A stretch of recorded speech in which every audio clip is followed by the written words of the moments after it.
बिकरू कांड के बाद हाथरस प्रकरण ने योगी सरकार की नींद उड़ा दी थी।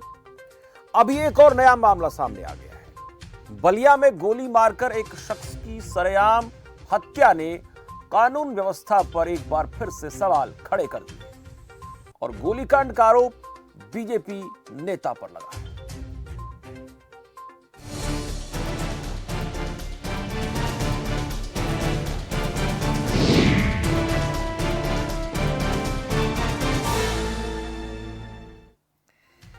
आरोप यह है कि एसडीएम और सीओ की मौजूदगी में इस गोलीकांड को अंजाम दिया गया।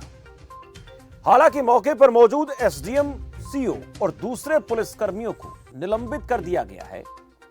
मृतक के परिजनों ने पुलिस पर आरोपी को भगाने का आरोप लगाया है। दुर्जनपुर इलाके में दुर्जनपुर इलाके में कोटे की दुकान के आवंटन के दौरान पहले विवाद शुरू हुआ, फिर बीजेपी नेता बताए जा रहे धीरेन्द्र सिंह ने गोली मारकर एक शख्स की हत्या कर दी। इस मामले में 8 लोगों के खिलाफ पुलिस ने मुकदमा दर्ज कर लिया है और विपक्ष ने बलिया कांड को लेकर योगी सरकार की कानून व्यवस्था पर सवाल खड़े किए हैं और आरोपियों को संरक्षण देने के आरोप लगाए हैं। अखिलेश यादव और मायावती ने ट्वीट कर सरकार को घेरा है। वहीं बैरिया विधायक सुरेंद्र सिंह ने घटना पर प्रतिक्रिया दी है। कहा है, दुर्जनपुर की घटना दुर्भाग्यपूर्ण है, पर प्रशासन की एक तरफा कार्रवाई न्याय का गला घोंट रही है।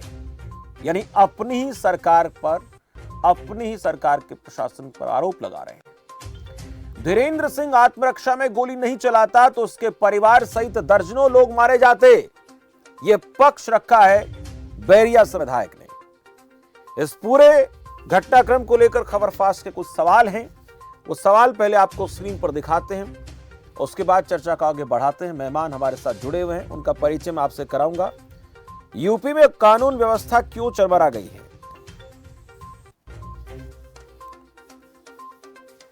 क्या दबंगों पर पुलिस का कंट्रोल नहीं है, नियंत्रण नहीं है? बलिया कांड का असली गुनहगार कौन है? क्या पुलिस को अनहोनी की आशंका नहीं थी? इतना बड़ा मामला और इस पूरे मामले को लेकर आपके मन में क्या सवाल हैं, वो आप इन फोन नंबर्स पे कॉल करके इस मंच के जरिए रख सकते हैं।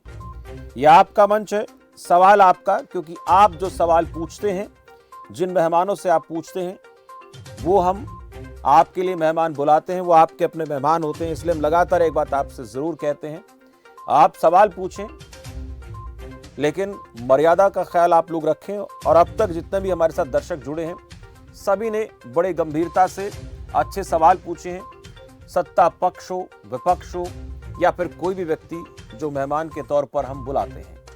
तो आज भी आपसे गुजारिश करेंगे कि अगर आपको सरकार की कार्यशैली पर कोई सवाल नजर आता, आप सवाल पूछें। विपक्ष से आपको सवाल नजर आता, आप सवाल पूछें, क्योंकि ये कार्यक्रम आपका है, आपका अपना कार्यक्रम है।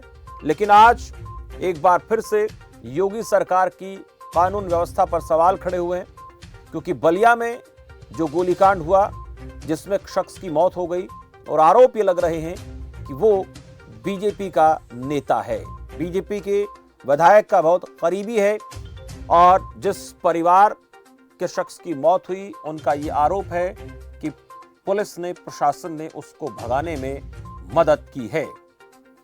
वही बैरिया के विधायक का यह कहना है कि अगर वो आत्मरक्षा में गोली नहीं चलाता तो उसके परिवार के दर्जनों लोग मारे जाते। वहां पर पुलिस प्रशासन भी मौजूद था, एसडीएम साहब भी मौजूद थे।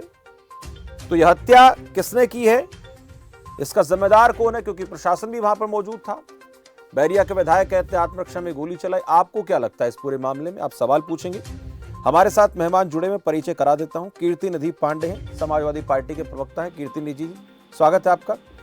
और रामनिवास यादव भारतीय जनता पार्टी के प्रवक्ता है। रामनिवास जी, स्वागत है आपका।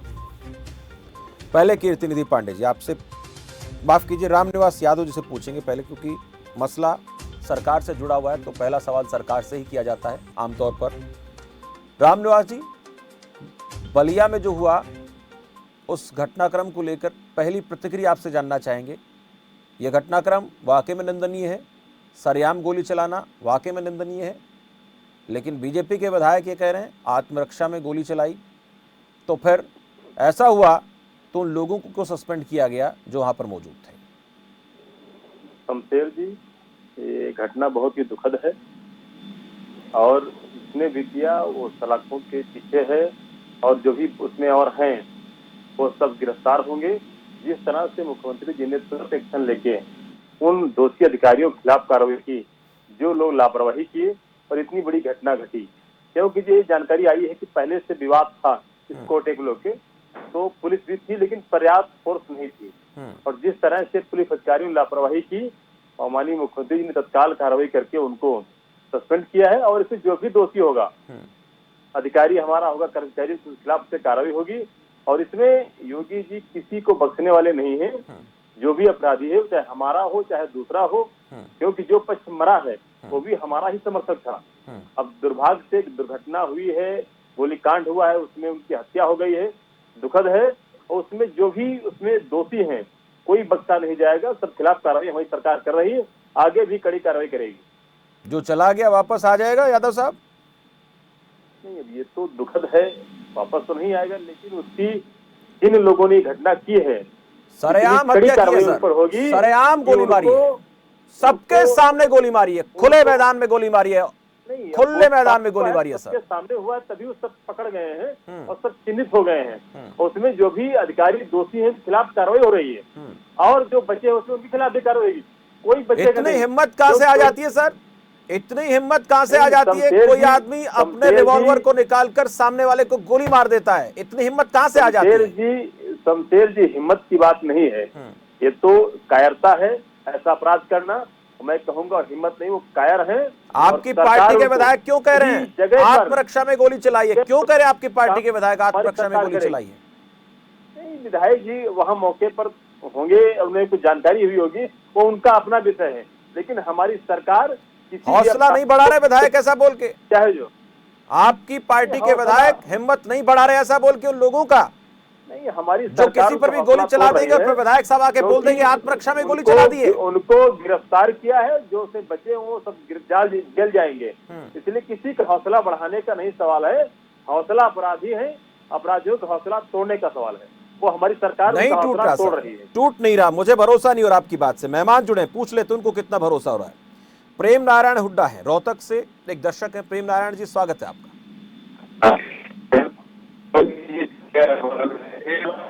प्रेम नारायण जी, आवाज में डिस्टर्बेंस आ रही है। नहीं आ सकता जी, चलिए प्रेम नारायण जी आप दोबारा जुड़े, फिर से कॉल करें, कुछ डिस्टर्बेंस आ रही है, आवाज में तकनीकी दिक्कत हो सकती है, नेटवर्क की प्रॉब्लम हो सकती है। करीम खान है, मध्य प्रदेश से दर्शक हमारे साथ नियमित जुड़ते हैं। करीम खान जी, बहुत बहुत स्वागत है आपका।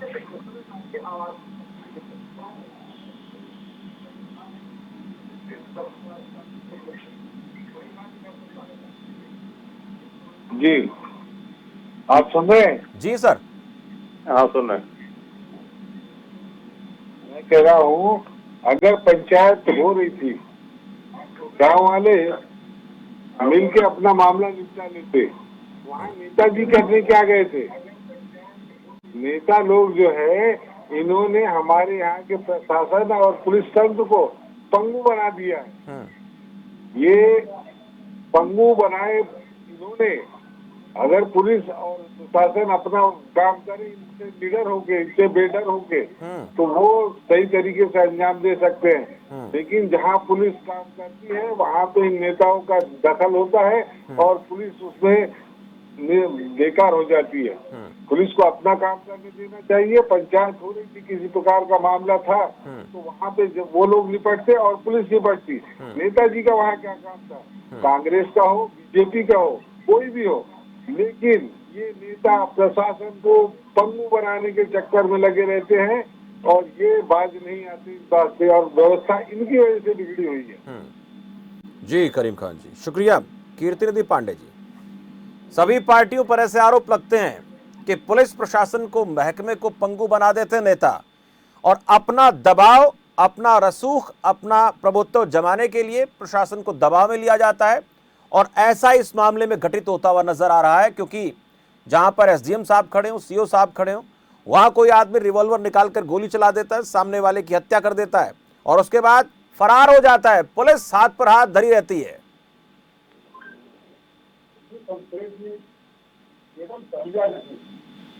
पूरे उत्तर प्रदेश की कानून व्यवस्था पूरी तरह ध्वस्त है और केवल दरिया से शुरू करके बाराबंकी, गोंडा, लखनऊ, प्रयागराज, हाथरस, गाजियाबाद, अमेठी, आजमगढ़ और उत्तर प्रदेश के मुख्यमंत्री के गोरखपुर जनपद सभी डबल मर्डर और इस तरीके से कानून व्यवस्था पूरी तरह उत्तर प्रदेश की ध्वस्त है। इस पर उत्तर प्रदेश के मुख्यमंत्री जी को उत्तर प्रदेश की सरकार को गंभीरता से विचार करना चाहिए।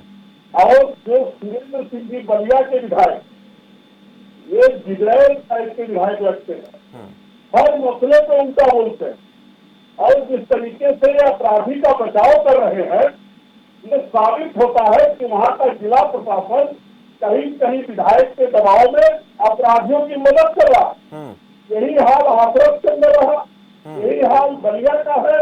और उत्तर प्रदेश के मुख्यमंत्री जी केवल भाषण से सरकार चलाना चाहते हैं, बयान देकर के सरकार चलाना चाहते हैं, केवल जुबानी खर्च करके सरकार चलाना चाहते हैं। जबकि असलियत ये है कि जब वो सरकार में आए थे तो उन्होंने कहा था मैं गुंडाराज में भ्रष्टाचार।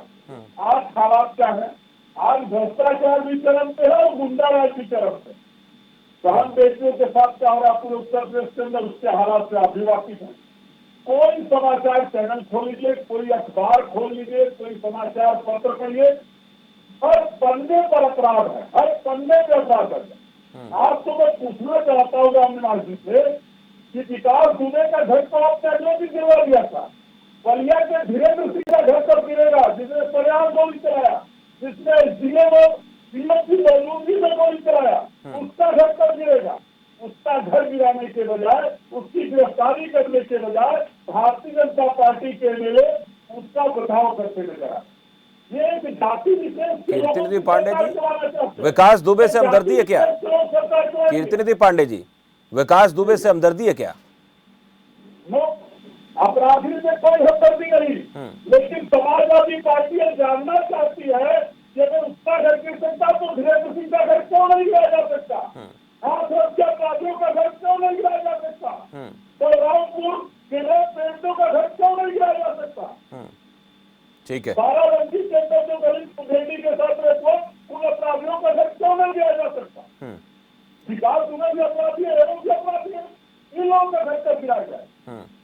ठीक है, हमारे साथ दो मेहमान जुड़ चुके हैं। शांति चौहान है पानीपत से। शांति चौहान जी, स्वागत है आपका। चलिए, शांति चौहान का संपर्क टूट गया। वेद प्रकाश है चरखी दादरी से। वेद प्रकाश जी, स्वागत है। नमस्कार। नमस्कार वेद प्रकाश जी। शमशेर जी, वीडियो में स्पष्ट है कि गोली चलाने के बाद वो अपराधी पुलिस वालों के बीच में था और एक एसडीएम और सीईओ इतनी पुलिस के बीच में इस तरह की घटना एक अपने आप में एक संदेश देती है और वो संदेश को मैं थोड़ा सा विस्तृत करना चाहूंगा। मैं ना कांग्रेस का समर्थक हूँ ना आलोचक हूँ भारतीय जनता पार्टी का, लेकिन मेरिट बेस पे जो कुछ देख रहा हूँ माइक्रो में ऑब्जर्व कर रहा हूँ। 2014 के बाद इस देश के हर इंस्टीट्यूशन का स्तर गिराए जाने की कोशिश कर रही है। मैं उसमें से एक उदाहरण दूंगा, तो लंबा समय नहीं है। 14 से आज तक भारतीय जनता पार्टी ने, मैं विशेष तौर से 14, मेरी उम्र 63 साल है, 14 से पहले सत्र जो होता था बहस का किसी चर्चा का टेलीविजन पे, वो 1950 से, चलो टेलीविजन जब से टेलीविजन आया है, वो सत्र 2014 तक देखिए। और 2014 के बाद जो बोलना शुरू किया है भारतीय जनता पार्टी की तरफ से प्रवक्ताओं, जिस तरह से सत्र गिराया है और कई बार से धमकी के रूप में भी, वो मैं अक्सर देखता हूँ, दिन में 2-4 को मैं देखता हूँ प्रवक्ताओं को धमकी के रूप में बोलते हो, चाहे पत्रकार, चाहे एंकर भी हो, चाहे सामने वाला भी हो, बड़ी उंगली करके हाथ लगा के एक डाउन टाइम पर इस तरह से बोलते हैं।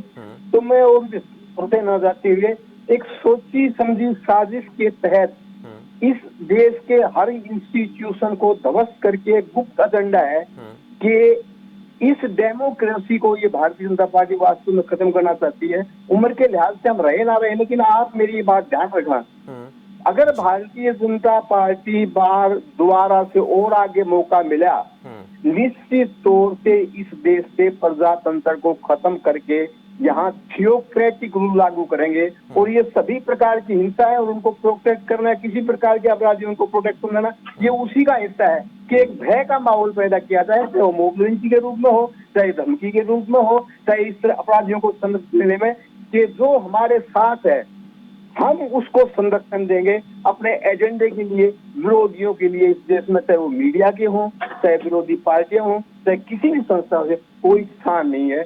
ये बिल्कुल भारतीय जनता पार्टी एक एजेंडे के रूप में कार्य है। इसको आप आपराधिक मानसिकता, अपराधियों से ना जोड़ दिए, ये बिल्कुल एक एजेंडे का अंग है, चाहे वो राजनीतिक रूप से हो, चाहे आपके मीडिया के माध्यम से। जिस प्रकार से चैनल, कुछ चैनल किस तरह से बड़ी बेशर्मी के साथ आए हैं, मैं देखता हूँ। मैं भारतीय कांग्रेस का मैं समर्थन नहीं, मैंने विरोध किया जीवन भर मेरिट बेस पे। भारतीय जनता पार्टी के आरोप के आधार पर कर रहे हैं एक एनजीओ चलाने के नाते, कि बिल्कुल एक एजेंडा है और इस एजेंडे की तरह इस देश के चरित्र को ध्वस्त करके और उसके लिए इस डेमोक्रेटिक सिस्टम को जिम्मेदार ठहराने के लिए वेद प्रकाश जी जवाब लेते हैं। डेमोक्रेटिक सिस्टम है वास्तव में सभी के लिए, वो इस डेमोक्रेटिक सिस्टम को खत्म करके एक दूसरे का शासन लाया जाए। और वो किस तरह का शासन थियोक्रेटिक होगा वो आप भी जानते हो और मैं भी जानता हूँ। धन्यवाद आपने। शुक्रिया वेद प्रकाश जी। शांति चौहान जुड़ गई हमारे साथ। वेद प्रकाश जी के सवाल का जवाब लेंगे बीजेपी से। शांति जी नमस्कार। नमस्कार जी, नमस्कार। बोलिए सर। हेलो, हाँ जी। हम तो एक बात कहना चाहते हैं कि योगी जो मुख्यमंत्री बड़े बैठे हैं, इसको इलाहाबाद भेजो, गंगा जमुना सरस्वती पे बैठते हैं, वहाँ धुना मानेगा। इसको सरकार नहीं आती, इसको ये नहीं शर्म आती, किसकी बहू बेटी, ये खुद रंडवा है। देखिए शांति चौहान जी, ठीक है, धन्यवाद। हमने एक बात पहले ही कही थी कि जो भी दर्शक हमारे साथ जुड़े वो अपनी भावनाओं पर नियंत्रण करके कॉल करें। हम किसी ऐसे सवाल का न तो जवाब प्रवक्ताओं से चाहेंगे और न ऐसे सवालों को हम तरजीह देंगे हमारे मंच पर ऐसी बात करें।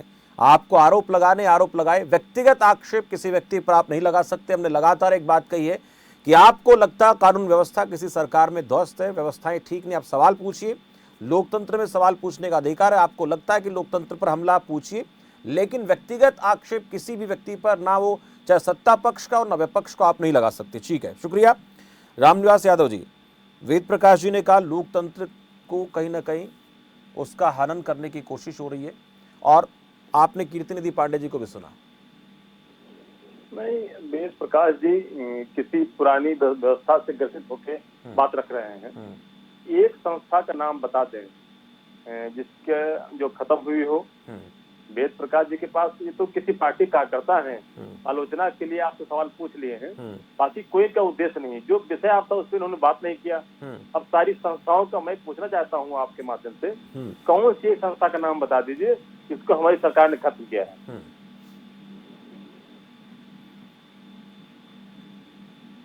है। सवाल तो लोग पूछेंगे सर। नहीं, मैं तो आपसे पूछ रहा हूँ, सवाल तो लोग पूछेंगे ना। नहीं शमशेर जी, मैं आपसे पूछना चाहता हूँ। देखिए सर, मैं बता रहा हूँ आपको, आप अपने सवाल को मेरे मुंह में डालकर आप जवाब नहीं चाह सकते ना। मुझे मैं तो सुनिए, एंकर है, आप भी समझ सकते हैं सर। मेरी बात सुनिए, मेरे सामने तो आप भी वैसे ही हैं, हमारी सरकार मेरे सामने रामनिवास भी वैसे हैं जैसे कीर्तिनिधि जी हैं। मेरे सामने दोनों एक जैसे हैं। और ये जनता का मंच है, जनता आरोप लगाएगी, वो चाहे किसी पार्टी का प्रवक्ता बोले, किसी पार्टी से जुड़ा व्यक्ति बोले, आप लोगों को जवाब देना है। कोई किसी पार्टी का देखिए, जब किसी व्यक्ति को देखिए, लोकतंत्र में लोग वोट देते हैं। एक मिनट, रामनिवास यादव जी, मेरी बात सुनिए। मैं किसी एजेंडे का ऐसा नहीं बनना चाहता। ये एजेंडा पार्टियों को मुबारक, सभी पार्टियों को। हमारा काम है सवाल पूछना, आप लोगों को सवाल का जवाब देना है। अब दर्शक ने सवाल पूछा कि लोकतंत्र की हत्या सरकार करना चाहती है, आपको लगता है कि हम उसका जवाब देने का काबिल? आप जवाब दीजिए। मुझसे क्यों सवाल कर रहे हैं आप इस प्रकरण को लेकर? मैं क्यों बताऊं? नहीं शमशेर जी, मेरा काम जैसे उन्होंने कहा कि 2014 से सभी संस्थाओं को खत्म किया जा रहा है, तो मैं उनसे पूछना चाहता हूँ एक संस्था का नाम तो बताएं सवाल जब पूछता है सरकार ने खत्म करने का काम किया। आपसे कोई व्यक्ति सवाल पूछता है, पार्टी से आप ग्रसित होकर आप सवाल जवाब कर रहे हैं, तो आप मेन मुद्दे से अपना विषय हटा रहे हैं। और हमारी सरकार 2014 के बाद लगातार देश को आगे बढ़ाने में काम कर रही है और मोदी जी के नेतृत्व में 3 बार हम लोग जीते हैं। ये जनता ने हमको आशीर्वाद दिया है। अब वेद प्रकाश जी के कहने पे तो नहीं चलेगा ना देश। इसीलिए तो सवाल बनते हैं सर कि जिन लोगों को सत्ता में चुनकर भेजती है जनता, और जब जनता को ऐसा प्रतीत होने लगता है तो ऐसे सवाल करती है। आपने देखा कि किस तरह से हाथरस प्रकरण हुआ। यूपी सरकार की बात हम कर लेते हैं, छोड़िए बाकी स्टेट्स की। हाथरस प्रकरण हुआ, बेकरू कांड में आपने देखा क्या पुलिस को हमारी सरकार ने सारे अपराधियों को पकड़ लिया। हाँ। सीबीआई जांच का आदेश कर दिया। सर डर नहीं है ना? मैं तो ये पूछना चाह रहा था आपसे, डर क्यों नहीं है? डर क्यों नहीं है लोगों में, अपराधियों में डर क्यों नहीं है? कोई भी व्यक्ति खुलेआम गोली चला देगा, उसको पता नहीं है कि प्रशासन तुम्हारे साथ क्या कर सकता है। उनको डर नहीं है। अपराधियों में डर है, छुटपुट अपराध तो सर कर रहे हैं, ये तो पार्टियों के नेता ऐसा कर रहे हैं, आपकी पार्टी के नेता के सहयोगी ऐसा कर रहे हैं। ठीक है, 2 दर्शक जुड़े हैं, मैं आ रहा हूं आपके पास भी। कीर्तिनिधि पांडे जी हमारे साथ दानिश है मेरठ से। दानिश जी स्वागत है आपका। दानिश जी मेरी आवाज सुन रहे हैं आप? चलिए, संपर्क नहीं हो पा रहा। कीर्तिनिधि पांडे जी कुछ कहना चाह रहे हैं, आऊंगा आपके पास। रामनिवासी जी पूरी बात नहीं बता रहे। हाथरस की घटना कितनी दर्दनाक रही, अपराधी पकड़े गए, किन परिस्थितियों में पकड़े गए, मीडिया नहीं रहती वहाँ, पॉलिटिकल प्रेशर नहीं रहता, तो अपराधियों के खिलाफ कार्रवाई नहीं हो। 14 सितंबर की घटना के बाद 15 दिन तक न मुकदमे दर्ज हो पाए, न इलाज हो पाया उस बिटिया का, और दम जानकारी तरीके से मनमानी तरीके से दाह संस्कार हो गया रात के 2:30 बजे। ये और जो सिलसिला चला, उसके अगले दिन बलरामपुर के अंदर एक दलित बेटी का रेप होने के बाद जब मौत हो गई तो दाह संस्कार रात के 11 बजे करा दिया गया। बाराबंदी के अंदर कल दाह संस्कार। ये कौन सा ट्रेंड चल रहा है उत्तर प्रदेश का? ये रात से दाह संस्कार कराने की कौन सी व्यवस्था चल रही है? ये सरकार के प्रेशर में जो पुलिस के लोग अनैतिक काम कर रहे हैं, इसमें सरकार का सर है, सरकार का बर्धस्त है, और सरकार के बर्धस्त के नाते उत्तर प्रदेश की पुलिस बेलगाम हो चुकी है और कानून व्यवस्था पूरी तरीके से ध्वस्त हो चुका है। रामनिवास जी को ये बात समझना चाहिए। और जो भी महिलाएं हैं वो या तो हमारे घर की, या तो आपके घर की, या तो किसी न किसी के घर की बहन है, किसी की बेटी है, किसी की माँ है, उसकी सुरक्षा देने के लिए बुला लिया था उत्तर प्रदेश के मुख्यमंत्री ने। भारतीय जनता पार्टी ने कहा था जब समाजवादी पार्टी की सरकार में हम लोग शामिल थे तो कानून व्यवस्था में बहुत बड़ा अपराध कर रहे थे। आज उनसे कानून व्यवस्था समझ नहीं रहा है। उन्होंने किया क्या? हमने डायल 100 दिया। देश की सबसे अच्छी व्यवस्था, कानून व्यवस्था के लिए उत्तर प्रदेश के तत्कालीन मुख्यमंत्री आदरणीय अखिलेश यादव ने डायल 100 दिया। इन्होंने उसका नाम बदलने का प्रयास किया, हमने डायल 100 दिया और इन लोगों ने उसका नाम बदलने।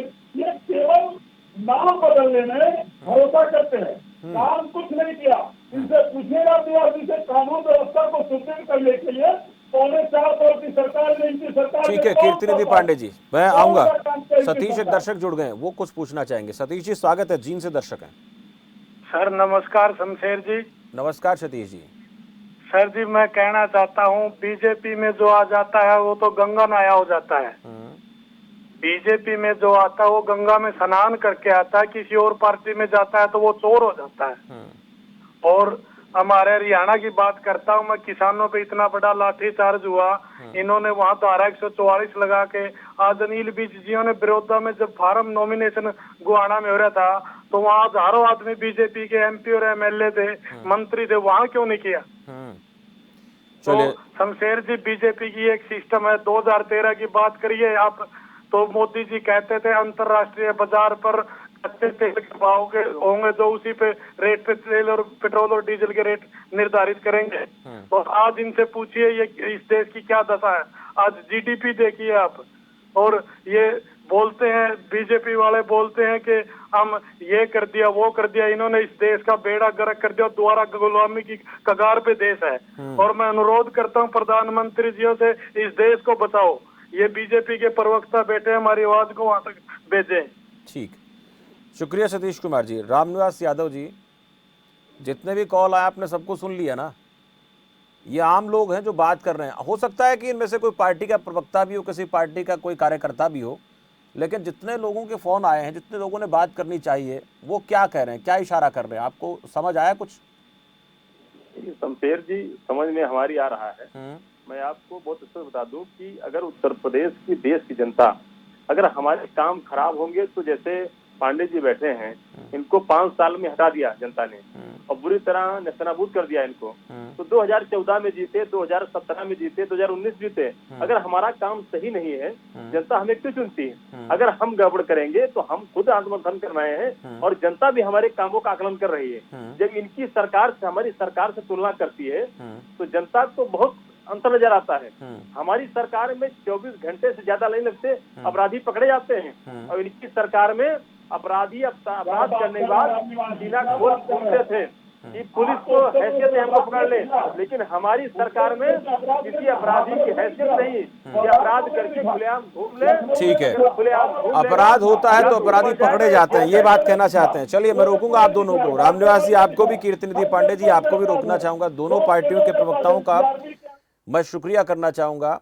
चलिए, रामनिवास जी ने ये तो माना कि अपराध होते तो हम पकड़ लेते हैं, लेकिन अपराध होते क्यों हैं, ये बड़ा सवाल है। अगर इसी तरीके से अपराध होता रहा, वो चाहे हाथरस की घटना हो, वो बिकरू कांड हो, या फिर और अलग अलग जगहों से मामले सामने आते हों, जो बीजेपी आज ये कह रही है कि सपा सरकार को लोगों ने इसलिए कुर्सी से हटा दिया था कि वहां पर अपराध बढ़ गया था, वहां पर काम नहीं हो रहे थे, हमें चुना। तो अगर जनता को ऐसा लगता है कि बीजेपी की सरकार में अपराध लगातार बढ़ रहा है, काम नहीं हो रहा है, तो खुद बीजेपी के प्रवक्ता ने माना है कि हमें भी आने वाले चुनाव में जनता हटा देगी। लेकिन यह जरूर कहा उन्होंने कि अपराध होते हैं तो अपराधी को पकड़ लेते हैं। रामराज लाने की बात हुई थी सरकार, अब उस रामराज में इस तरह के मामले सामने आए, खुलेआम एसडीएम की मौजूदगी में, सीओ की मौजूदगी में कोई गोली चलाएगा तो रामराज नहीं आएगा। और आप जिस रामराज की बात करते हैं, रामराज की बात मैं कल्याणकारी राज्य के साथ तुलना कर रहा हूं। मैं एक कल्याणकारी राज्य ऐसा जिसमें सभी लोग सुखी हों, उसके साथ इसको प्रतीक के तौर पर जोड़ा जाता है। किसी लोगों को राम से आपत्ति हो सकती है, किसी को किसी से आपत्ति हो सकती है, लेकिन मेरा कहने का मकसद ये होता है, रामराज का मतलब एक कल्याणकारी राज्य जिसमें सभी लोग सुखी हों, किसी के साथ बदतमीजी ना हो, किसी के साथ जाति ना हो। लेकिन अगर खुलेआम इस तरह से गोलियां चलेंगी तो सवाल खड़े होंगे योगी सरकार पर, और वो चाहे किसी पार्टी की सरकार कहीं पर क्यों ना हो। अब देखना होगा इन अपराधों पर लगाम लगाने के लिए सरकार की तरफ से कोई और पहल की जाती है या नहीं, क्योंकि ऐसे मामले बहुत सामने आ रहे हैं और जब तक इन पर कंट्रोल नहीं किया जाएगा तब तक सरकार की मंशा पर सवाल खड़े होते रहेंगे और हम सवाल पूछते रहेंगे। नमस्कार।